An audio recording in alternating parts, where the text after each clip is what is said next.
మిథున రాశి వారికి మే మాస ప్రథమార్థంలో రాస్యాధిపతి బుధుడు మరియు రవిగ్రహ అనుకూలత వల్ల ఆకస్మిక ధనయోగము, వృత్తి ఉద్యోగ వ్యాపార పరంగా అభివృద్ధిని చూస్తారు.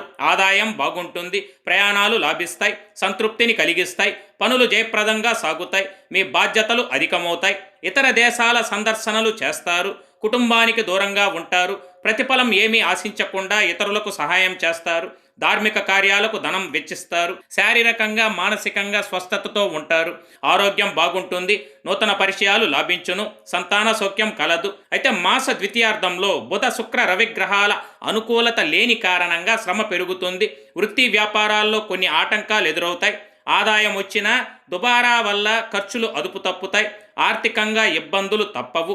ఎవ్వరితోనూ వాదనలు గొడవలు పెట్టుకోకండి. కనుక ప్రతిరోజు రుద్రమంత్రములను పఠించుట మీకు సర్వదా శ్రేయస్కరం, శుభప్రదం.